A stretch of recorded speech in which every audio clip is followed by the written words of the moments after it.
नमस्कार दोस्तों, stock market studies में फिर से एक बार आपको बहुत-बहुत दिल से स्वागत करता हूँ। तो आज यहाँ पे मैं डिस्कशन करूँगा एक इंडिया के नंबर 1 इलेक्ट्रिसिटी मतलब पावर सेक्टर के जुड़े हुए साथ मतलब पावर सेक्टर के साथ जुड़े हुए कंपनीज के बारे में। जो देखा जाए तो इंडिया के एक नंबर 1 कंपनी है। साथ ही साथ कंपनी में एक बेस्ट पॉइंट क्या है आप जानते हैं?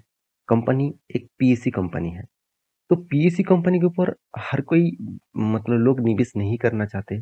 फिर भी इंस्टीट्यूशन इस तरीके से कंपनी के ऊपर बहुत बढ़िया तरीके से निवेश करते हैं। क्यों करते हैं? उसके पीछे मैं लॉजिक के साथ समझाऊँगा। तो वीडियो को पूरा लास्ट तक देखिए और इस वीडियो से आपको बहुत कुछ सीखने को मिलेगा क्योंकि मैं कुछ डेटा दिखाऊँगा। जिस डेटा के आधार के हिसाब से इस कंपनी का फ्यूचर क्या है, वो आपको खुद जानकारी मिल जाएगा। तो वीडियो को लास्ट तक देखने के लिए ज़रूर कहूँगा। साथ ही साथ चैनल को सब्सक्राइब नहीं किया तो ज़रूर कर लीजिएगा। साथ ही साथ बेल आइकन को हिट करके ऑल भी कर देना। और अभी तक आपने टेलीग्राम को ज्वाइन नहीं किया, ज़रूर ज्वाइन कर लेना। हर कोई स्टॉक के सपोर्ट रेजिस्टेंस जब बनते हैं, कोई भी ब्रेकआउट लेवल आते हैं, तो मैं आपके साथ ज़रूर शेयर करता हूँ टेलीग्राम में। तो नीचे टेलीग्राम का लिंक दिया गया है, एज ए लर्निंग पर्पस में जाकर आप चेकआउट कर सकते हैं। तो चलो देख लेते हैं आज के स्टॉक के डिटेल्स के बारे में। तो कंपनी कौन सा है? कंपनी का नाम है एनटीपीसी। एनटीपीसी आप सभी जानते हैं इंडिया के नंबर 1 पावर सेक्टर कंपनी है। मतलब पावर जनरेट करने वाला कंपनी है एनटीपीसी। और इस कंपनी सबसे ज़्यादा पावर जनरेट क्यों करते हैं? क्योंकि इस कंपनी के माध्यम से ही देखा जाए कंपनी थर्मल पावर के माध्यम से पावर जनरेट यहाँ पे करते हैं।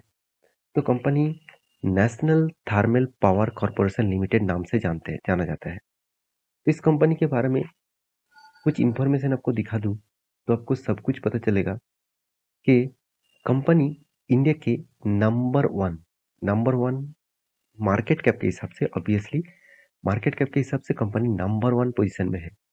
देखिए Adani green, Adani transmission number 1 and number 2 में था। अदानी का तो हालत खराब हो गया, आप सभी जानते हैं। तो उस हिसाब से पोजिशनली देखा जाए तो अदानी ग्रुप थर्ड और पोजीशन में आ चुके हैं। देखिए फिर से वो फर्स्ट और सेकंड जा सकते हैं। उसका ऐसे भी हालत खराब नहीं हुआ कि पूरा का पूरा बर्बाद हो गया, ऐसे बिल्कुल भी नहीं। फिर से वो धीरे-धीरे करके रिकवरी भी कर रहा है।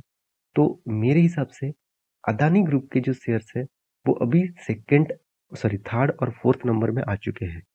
और जो कंपनी थर्ड नंबर में था, एनटीपीसी, वो अभी नंबर 1 में पहुंच चुके हैं। क्योंकि इस कंपनी का मार्केट कैप देख लीजिए, 1,75,000 करोड़ से भी ज़्यादा। तो इतना बड़ा मार्केट कैप लेकर इस कंपनी चल रहा है।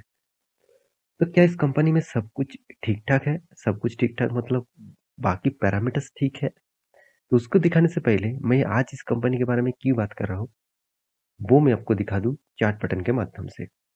ध्यान से देखना, कंपनी देखा जाए तो कोविड के सिचुएशन के बाद कंपनी एक अच्छा खासा अप मूवमेंट दिया है। देखिए जब कोई कंपनी हायर हाई बनाते जा रहा है, तब सोचना कंपनी में एक ट्रेंड ज़रूर देखने को मिलता है। तो मैं आपको बहुत बार बोल चुका हूँ, कभी भी कोई भी लेवल ब्रेकआउट होने के बाद एंटी मत ले लेना, क्योंकि एंटी लेवल हमेशा आपको रिट्रेसमेंट में लेना चाहिए। यहाँ पे रिट्रेसमेंट क्या है, वो मैं आपको दिखाऊँगा। उससे पहले देखिए 200 डेज़ जो ईएमए लाइन्स है, उस लाइन को ब्रेकआउट कहाँ पे किया? यहाँ पे। तो यहाँ पे एक स्ट्रॉन्ग ज़ोन क्रिएट किया। यहाँ पे देखिए कुछ दिनों तक वॉल्यूम किया। जब कोई सपोर्ट ज़ोन, कोई रेजिस्टेंस ज़ोन ब्रेकआउट होते हैं, तो हमेशा देखेंगे वहाँ पे कुछ वॉल्यूम क्रिएट हो रहा है कि नहीं हो रहा है। अगर वॉल्यूम क्रिएट हो रहा है, तो सोचना एक रैली मोमेंटम आपको देखने को मिलेगा। क्योंकि वॉल्यूम होने का मतलब क्या है? बायर चाहते हैं उसको ऊपर ले जाने के लिए और सेलर चाहते हैं उसको सेलर जितना सेल कर रहा है, उससे कई गुना ज़्यादा बायर वहाँ पे एक्टिव है। जितने लोग यहाँ पे सेल करने का कोशिश कर रहे हैं, उससे कई गुना ज़्यादा लोग वो खरीदारी कर रहे हैं। तो इसीलिए एक ट्रेंड कभी न कभी बायर जब ज़्यादा हो जाएगा, सेलर जब कम हो जाएगा, तब आपको तेज़ी देखने को मिलेगा। उसी टाइम में तेज़ी आपको देखने को मिला। तो कोविड के टाइम में इसका प्राइस था अराउंड 72 रुपीज़ और आज कितना चल रहा है? करीबन 180 रुपीज़। तो कंपनी आपको 2 गुना 2 गुना नहीं, 2.5 गुना के आसपास रिटर्न दे दिया कोविड के बाद।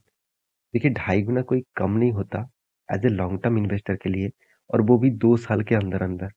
मतलब आपका फंड का 2.5 गुना हो जाना, मान के चलिए आपने 1 लाख रुपया निवेश किया और आपको 2.5 लाख रुपया हो गया, तो ये तो वो भी 2-3 साल के अंदर-अंदर, तो ये कोई आम बात नहीं है। तो फिर भी गवर्नमेंट कंपनी में इस तरीके से रिटर्न दिया, ये भी देखने वाला बात है। क्योंकि अब देखेंगे इस कंपनी के बारे में, आज इस वीडियो लेने का जो मेन मकसद है, ध्यान से देखना, एनटीपीसी जो है उसका 52 वीक में हाई में उसको ग्रीन कलर दिख रहा है। जब कोई भी स्टॉक के ऊपर ग्रीन कलर दिखता है तो सोचना वो 52 वीक हाई पिछले दिनों में ही ब्रेकआउट किए हैं। तो एक स्ट्रॉन्ग लॉन्ग जर्नी के लिए कंपनी तैयार हो चुके हैं। तो क्या लॉन्ग जर्नी कंटिन्यू रहेगा, क्या फिर से गिरेगा? तो वो मैं आप टेक्निकली चार्ट पैटर्न में और भी डिटेल्स में दिखाऊंगा। उससे पहले कुछ पॉइंट्स ऑफ व्यू से मैं आपको बताना चाहूंगा। देखिए इस कंपनी का 365 डेज मतलब 1 साल के अंदर-अंदर कंपनी को 37% का रिटर्न दिया, और 30 दिनों के अंदर-अंदर कंपनी 10% के आसपास, 9.5% के आसपास रिटर्न दिया। तो मेरे कहने का मतलब है, इस कंपनी में जो स्ट्रेंथ है, वो आपको सामने दिख रहा है। अभी इस कंपनी की जो फ्यूचर है, वो मैं आपको यहाँ पे दिखाने वाला हूँ। ध्यान से देखना, पूरा मैं मार्च का डेटा आपको दिखा दूँ, तो पूरा मार्च में इसका डिलीवरी रिपोर्ट आप ध्यान से देखना। कंटिन्यूअसली कंपनी का डिलीवरी उठाया जा रहा है, वो भी 50% के ऊपर। मतलब 50 से 60% के आसपास इसका डिलीवरी रिपोर्ट आपको देखने को मिल रहा है। जब कोई स्टॉक में 50 से 60-70% के आसपास डिलीवरी देखने को मिलता है, तो सोचना वहाँ पे सिर्फ रिटेल पब्लिक नहीं, वहाँ पे इंस्टीट्यूशन भी इन्वॉल्व है। मैं इस तरीके से बातचीत क्यों कर रहा हूँ? क्योंकि देखिए, यहाँ पे जो डिलीवरी उठाया जा रहा है, ऐसे मत सोचना सिर्फ बाइंग हो रहा है। कोई सिर्फ बाई नहीं होता, सेल भी होता है। कोई बेचता है तो कोई खरीदता है, कोई खरीदता है तो कोई बेचता है। तो फिर भी उस परसेंटेज के हिसाब से देखा जाए तो कितने ज़्यादा लोग बाइंग किए, तो देखा जाए तो परसेंटेज के हिसाब से बताया जा रहा है कि 60 टू 50% के ऊपर देखने को मिला है। तो मेरे कहने का मतलब है, यहाँ पे जो परसेंटेज है ना, इस परसेंटेज बहुत स्ट्रॉन्ग लेवल का परसेंटेज देखने को मिला, और इस स्ट्रॉन्ग लेवल परसेंटेज तब देखने को मिलता है जब इंस्टीट्यूशन उस कंपनी के ऊपर निवेश करते हैं।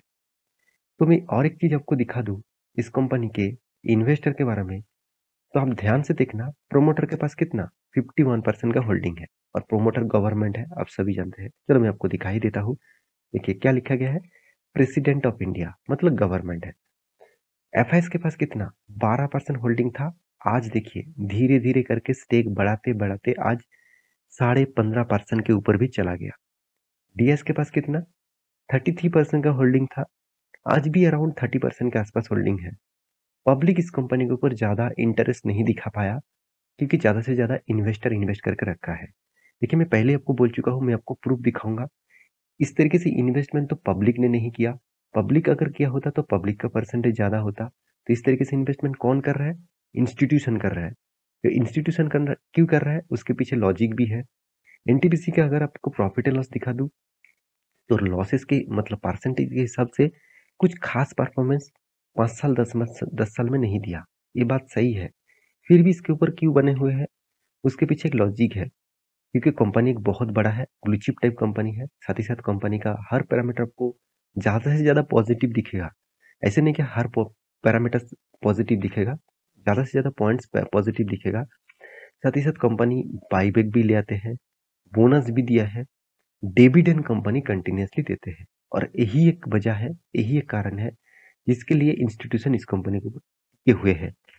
देखिए 4% आपको सीएजीआर परसेंट के हिसाब से रिटर्न मिला, और साथ ही साथ डिविडेंड आपको 4% के आसपास मिला, अराउंड 8% के आसपास आपको सालाना रिटर्न मिल रहा है। तो सोचिए जो कंपनी के ऊपर गिरावट का माहौल कम देखने को मिलेगा, जहाँ पे लॉसेस होने का चांसेस ना के बराबर है, तो उस कंपनी के ऊपर इंस्टीट्यूशन का जो इतने बड़े पैसा है, वो इसीलिए इस तरीके से कंपनी के ऊपर लगा देते हैं।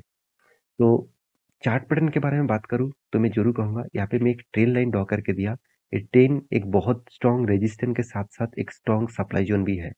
क्यों है मैं आपको बता दूं, देखिए यहाँ पे ये जो रेंज बना है ना, ये रेंज बहुत स्ट्रॉन्ग है। यहाँ पे देखिए बार बार कोशिश किया, एक बार देखिए, एक बार कोशिश किया, 2 बार किया, 3 बार किया, उसको सस्टेन नहीं कर पाया और उसके बाद बिग क्रैश देखने को मिला। इस बिग क्रैश बता रहा है कि यहाँ पे रेजिस्टेंस बहुत स्ट्रॉन्ग है, साथ ही साथ यहाँ पे सप्लाई ज़ोन भी बहुत स्ट्रॉन्ग है। तो इसीलिए इतनी जो जर्नी दिखा है ना, तो यहाँ पे मुझे लगता है यहाँ से प्रॉफिट बुकिंग स्टार्ट होगा। अगर यहाँ पे प्रॉफिट बुकिंग होने के बाद भी इस लेवल को ब्रेकआउट करने के बाद यहाँ पे कुछ दिनों तक वॉल्यूम करके ब्रेकआउट होता है, तो सोचना ये जो सप्लाई जोन था ना, ये जो स्ट्रॉन्ग रेजिस्टेंस जोन था, इसको ब्रेक कर देंगे और एक अच्छा खासा मोमेंटम आपको देखने को मिलेगा। तो जब कोई ब्रेकआउट आएगा तब मैं आपको टेलीग्राम में अपडेट दे दूंगा, तो टेलीग्राम में जाकर ज्वाइन करना। और ये वीडियो कोई रिकमेंडेशन वीडियो नहीं था, ये वीडियो टोटली एजुकेशन पर्पस में था। तो प्लीज़ इस वीडियो को आप रिकमेंडेशन मत समझना, एक बार स्टडी करना, आपका खुद का ओपिनियन रखना, उसके बाद निवेश करना। मिलते हैं नेक्स्ट वीडियो में, तब तक के लिए अच्छे से रहिए, अपने ख्याल रखिए, बाय बाय।